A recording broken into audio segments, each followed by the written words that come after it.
So this is our next question. So in this question, here you are given this code and you have to tell the output of this code. Okay, so these are the options. Okay, so here we have taken a number using the scanf, okay, integer number, and then we have checked if that number is equal 0 and print 0, print by. Okay, so you have to see or check this code very carefully and then you have to tell what is the output. Okay, so your timer starts now. You can pause the video and you can think the answer. So I hope you have got the answer. So the correct answer for this question is option C. So here you can see we are asking a integer number, right?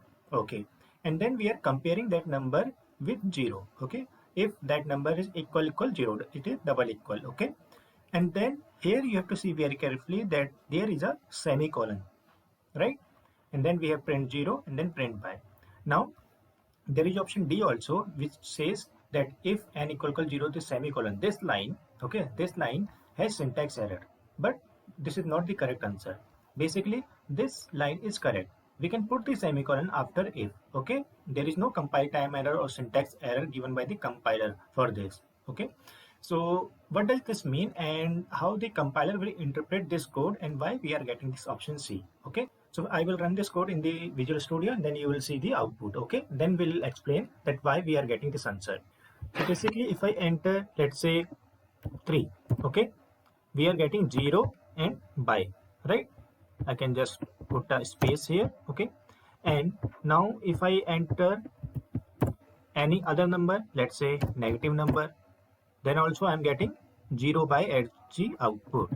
If I enter, let's say 0, then also I'm getting 0 by.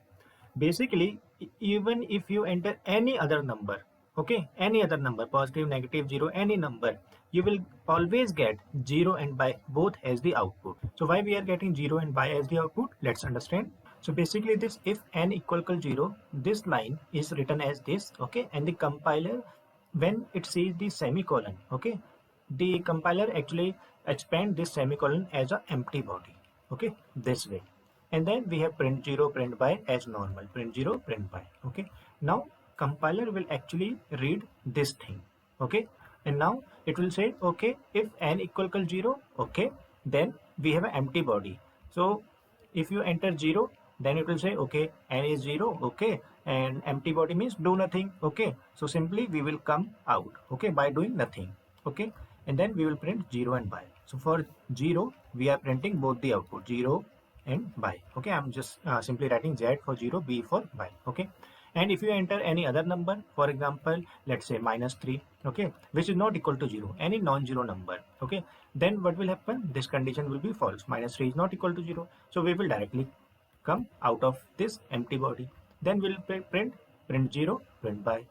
Okay, again both the output we will get, right? Now if we enter, let's say, any other non-zero number, let's say now if we enter any other non-zero number, let's say 3, okay, then also 3 is equal to 0, no. Okay, so any non-zero number will make this condition false. Okay, so we'll directly come out. Then also we'll print 0 and by. Okay, so even if this condition is true for n equal to 0, then also we will do nothing coming inside this body, but we will do nothing.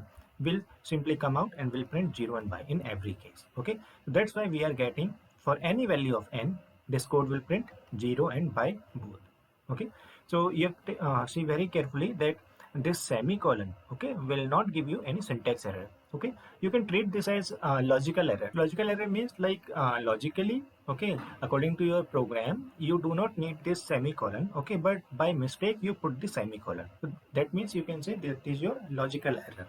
Okay, you are not able to make the correct program, but compiler will not say ki, this is not correct.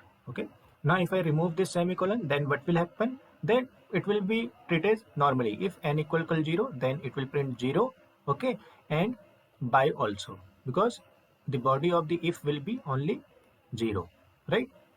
We can put this curly braces, okay, or we cannot put the curly braces. It is up to you. Okay, so if any non-zero value comes, okay, let's say 3, okay, n is 3 equal 0, no, so we will directly come out and we will print by. Okay, so in that case that output will come. Okay, so now let's move to our next question.